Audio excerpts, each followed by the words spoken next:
കേരളത്തിന്റെ രാഷ്ട്രീയ മണ്ഡലത്തിൽ കാലങ്ങളായി തുടരുന്ന അന്തർധാര പരസ്യമായി പുറത്തുവരുന്ന കാഴ്ചയ്ക്ക് കൂടി ഇതാ രാഷ്ട്രീയ കേരളം സാക്ഷിയാവുകയാണ്.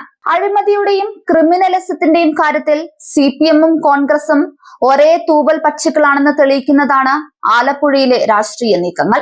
മുഖ്യമന്ത്രി പിണറായി വിജയനും രാഹുൽ ഗാന്ധിയും നടത്തുന്ന വാക്പോരുകൾ വെറും നിഴൽ യുദ്ധം മാത്രമാണെന്നും യഥാർത്ഥത്തിൽ ഇവർ ഒരേ അഴിമതി കപ്പലിലെ യാത്രക്കാരാണെന്നും പൊതുജനത്തിന് ബോധ്യപ്പെട്ടു കഴിഞ്ഞു. ഇടതുപക്ഷത്തിന്റെ പ്രസക്തി നഷ്ടപ്പെട്ടുവെന്നും അവർ BJP-യെ ഭയപ്പെടുന്നുണ്ടെന്നുമാണ് രാഹുൽ ഗാന്ധി തന്റെ തീപ്പൊരി പ്രസംഗത്തിൽ പടച്ചുവിട്ടത്. എന്നാൽ സ്വന്തം അസ്തിത്വം നഷ്ടപ്പെട്ട കോൺഗ്രസ് നിലനിൽപ്പിനായി CPM-ൽ നിന്ന് പുറത്താക്കപ്പെട്ടവരെയും സ്വതന്ത്രന്മാരെയും കൂട്ടുപിടിക്കുന്ന ഗതികേടിലാണെന്ന് പറയാൻ അമ്പലപ്പുഴയിലെ സാഹചര്യം മാത്രം മതി. സുധാകരനെ പോലെയുള്ള മുൻ ഇടതു നേതാക്കളെ ആശ്ലേഷിക്കുന്നതിലൂടെ കോൺഗ്രസിന്റെ രാഷ്ട്രീയ പാപ്പരത്തമാണ് പുറത്തുവരുന്നത്.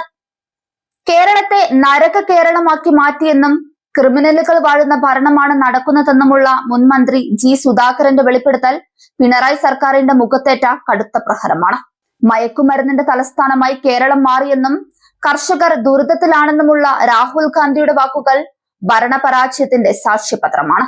അയ്യപ്പന്റെ സ്വർണം മോഷ്ടിച്ചും ക്ഷേത്രങ്ങളെ അപമാനിച്ചും മുന്നോട്ടു പോകുന്ന ഇടത് സർക്കാർ ഹിന്ദു വിശ്വാസികളെ ചതിക്കുകയാണെന്ന ആക്ഷേപവും ശക്തമാവുകയാണ്.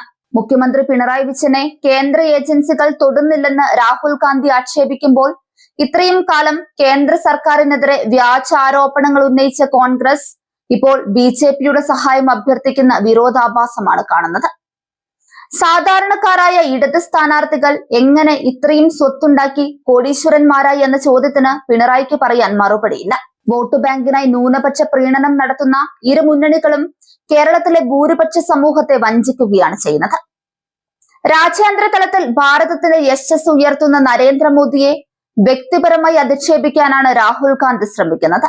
എപ്സ്റ്റീൻ ഫയലുകൾ പോലുള്ള അടിസ്ഥാനരഹിതമായ വിദേശ കെട്ടുകഥകൾ എഴുന്നള്ളിക്കുന്നത് രാഹുലിന്റെ മാനസിക നിലയെയാണ് ചോദ്യം ചെയ്യുന്നത്. BJP-യുടെ വളർച്ചയിൽ ഭയപ്പെട്ടാണ് ഇടതു വലതു മുന്നണികൾ പരസ്പരം പഴിചാരുന്ന നാടകം കളിക്കുന്നത്. എന്നാൽ ക്രിമിനലുകളെ സംരക്ഷിക്കുന്ന പിണറായി സർക്കാരിനും നേതൃത്വമില്ലാത്ത കോൺഗ്രസിനും ഈ തെരഞ്ഞെടുപ്പോടെ കേരള ജനത അന്ത്യശാസനം നൽകും. നരേന്ദ്രമോദിയുടെ കരുത്തുറ്റ നേതൃത്വത്തിൽ NDA ഉയർത്തുന്ന വികസന രാഷ്ട്രീയത്തിന് മുന്നിൽ ഈ അഴിമതി സഖ്യങ്ങൾ തകർന്നടിയുമെന്ന് ഉറപ്പാണ്.